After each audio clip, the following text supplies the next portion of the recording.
بسم الله الرحمن الرحيم والصلاة والسلام على رسول الله وآله وصحبه ومن والاه. yan uwa masu kallon mu da sauraron mu, assalamu alaikum wa rahmatullahi ta'ala wa barakatuh.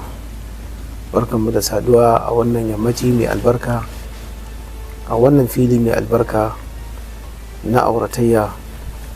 Yau ma dai alhamdulillah an samu tambayoyi da za mu karanta wanda kuke aikowa ku masu sauraro, sannan kuma shi malam ya amsa mana. Allah ya mana muwafaka ya ba mu dace. Malam, assalamu alaikum wa rahmatullahi wa barakatuh. Wa alaikum assalam wa rahmatullahi wa barakatuh. To mai tambaya na farko yana cewa malam, ne maka fatan alkhairi, ne maka addu'a Allah ya sa a gama lafiya. Mahaifina mutum ne mai matukar son zumunci. Ya ce mini ya bani yar dan uwansa ko yar abokinsa, amma gaskiya yarinyar ni ba ta yi min ba, kuma na dage akan cewa ni ba zan aure ta ba. Sai na kai kara wajen kakana, ma'ana wanda ya haife shi. Shi kuma ya ce to tun da haka ne ba za a yi min auren dole ba. Mahaifin nan nawa yana so in auri wannan yarinyar. Wannan abin ya bata masa rai. To Allah dai bai kaddara wannan auren ba, har Allah ya masa rasuwa, yarinyar ta yi aure. To idan na tuno, shine abin yake damuna. To malam, ina da laifi akan wannan ko kuma ya abin yake? To alhamdulillah, wassalatu wassalamu ala rasulillah wa alihi wa sahbihi wa man wala. Shi aure kamar yadda Allah ta'ala ya faɗa alkur'ani, ana buƙatar abubuwa guda uku: as-sakanu wal mawaddatu war rahmatu. A samu nutsuwa, a samu soyayya, a kuma samu rahama. Sannan kuma annabi alaihi salatu wasalam ya gaya mana yadda ake auren bazawara da yadda ake auren budurwa. Ya ce wal bikiru tusta'azanu wa iznuha sumatuha, ko wa iznuha samtuha, wa thayyibu ahaqqu bi nafsiha min waliha. Annabi alaihi salatu wasalam ya ce idan zaka aurar da budurwa ka nemi izininta shine ta kawaici ko ta shiru ko ta kurum. Sannan bazawara ita ce tafi cancanta fidda miji fiye da wato waliyinta. Dalili ta taɓa yin aure, ta san wahala aure, ta san tsananin aure, ta san yadda ake zama da miji, don haka tunda na biyu za ta yi ko na uku ko na hudu ko ma na nawa ne, to dole a bata dama ta zaba ta darje, sannan kuma ta bayyana ra'ayinta a kai tunda ba auren farko ba ne. Amma wacce za ta yi auren farko tana buƙatar shawara, sawa'un saurayi ne ko budurwa, suna buƙatar shawara daga mahaifa. Saboda bai iya ba, bai taɓa yi ba, ita ma bata iya ba ta taɓa yi ba. Kuma saboda rashin gogewa wajen sanin halayyar maza, za ta iya sa ta je ta ɗauko kara da kiyashi. Yawwa, haka nan kuma shi ma rashin gogewa da rashin sanin halayya zai iya za je ɗauko kara da kiyashi. To kaga kenan neman shawaran iyaye a wajen aure ko karɓar shawarar yana da muhimmanci. Wannan yasa auren da ya zauna lafiya, saboda iyaye sun tsama baki. Kuma mun tabbatar iyayenmu ba azzalumai bane, ba matuta bane. Soyayya ce da ƙauna yasa ba sa barin yarsu ta je ta zaɓa miji da kanta, wanda wasu ka fassara shi da auren dole. Ba auren dole bane, auren tsoma bakin iyaye ne. Yanzu 'yan zamani so suke su fitar da iyaye gaba ɗaya daga cikin aure. Ya zama kawai saurayi da budurwa ne za su je su yanke, su shawara, su daidaita, sai sun gama daidaitawa sannan sai a sanar da iyaye, saboda an san ba za a daura aure ba sai da su. Da haka ana sanar da iyaye ne bayan an gama komai. Wani ma an yi lalata, an samu ciki ma, wani lokacin ma an zubar, sannan ake zuwa ce ma iyaye daura aure. To wannan fitar da iyaye da aka yi yasa yanzu aure bai da albarka, aure baya dadewa, auren soyayya ake, auren kauna ake yi, auren abin da ake, amma kuma babu albarka a ciki, baya dadewa, yake lalacewa saboda ba a nemi albarka iyaye ba. Akwai gyara akan yadda ake yin auren da, cewa ba a tuntuɓa matan a ji ra'ayinsu ko amincewarsu, ko kuma a nuna musu dalilin da yasa aka zaɓa musu wannan mijin da ake son a basu. Dan mutunci ne, yan asali ne, yan tushe ne, mutanen arziki ne, mutanen kirki. Saboda yanzu an riga an cakuɗe da gurɓatattu da na gari. Riga kake takama kowa ya iya sawa, in karatu ne kowa ya iya, na bokon da na islamiyya, in iya magana ne kowa ya iya. Saboda haka yanzu tantance mutum, a gane mutumin kirki ne in ba an bi a hankali ba yana da wuya. Don ta hanyar karatunka na boko ko na addini, sawa'un ko kuma shigarka ko sarautarka ko iliminka, wannan ba zai sa mutum ya zama na kirki da zai iya kula da mace da mutunta ta da darajta ta da kimanta ta da ba ta haƙoƙinta na aure ba. Saboda haka abin da mahaifin kai yunkurin yi abu ne mai kyau. To amma tunda baka so haka kai shi kara, wajen mahaifinsa, kuma sakamakon haka ya ji magana mahaifinsa ya janye, to kaga ai baka da wani laifi face dai bai ji daɗin abin da kai masa, wataƙila shi ma abin da aka yi masa kenan akan babarka, kaga kuma ya amince har aka haifi 'ya'ya. To shi ma yana ga zamani ne irin na da, shi ma ya zaɓo maka mace, ya yadda wani abokinsa ne, ya yadda mutumin kirki ne, ya yadda mutumin arziki ne, in ya haɗa zai zama cewa an haɗa zumunta kuma an haɗa abotaka kuma an samu wanda aka yarda da su da tushensu. To shi yasa ya kokarin haka, saboda haka yanzu baka da wani alhaki nasa akan wannan abin da ya faru, sai dai kawai na ba wa matasa shawara da su dinga tuntuɓar iyayensu kafin su yi aure.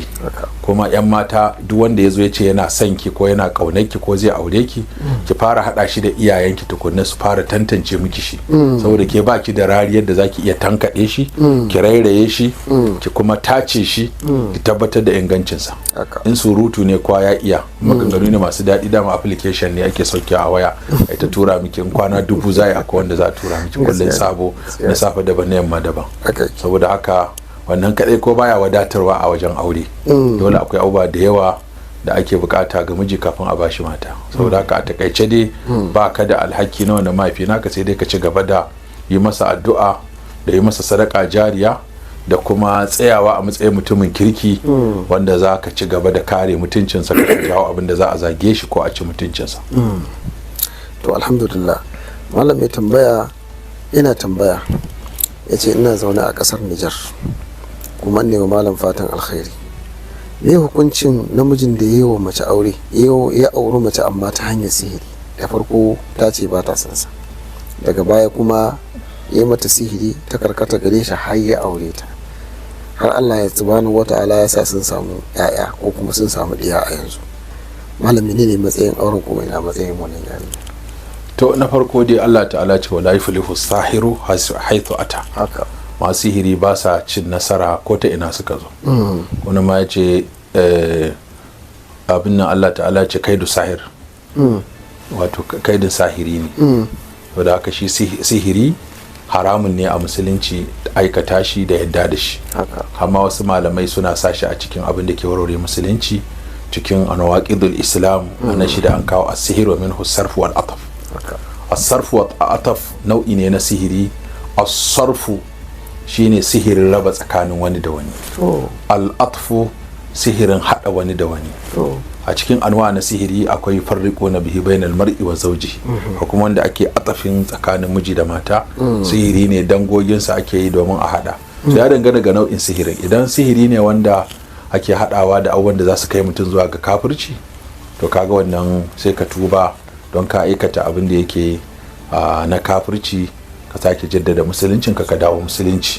Idan kuma wanda yake kaiwa zuwa ga haramun ne, tunda dama sihiri baya fita daga biyu, ko dai mahaɗinsa ya zama na shirka ne ko mahaɗinsa ya zama na haramun ne.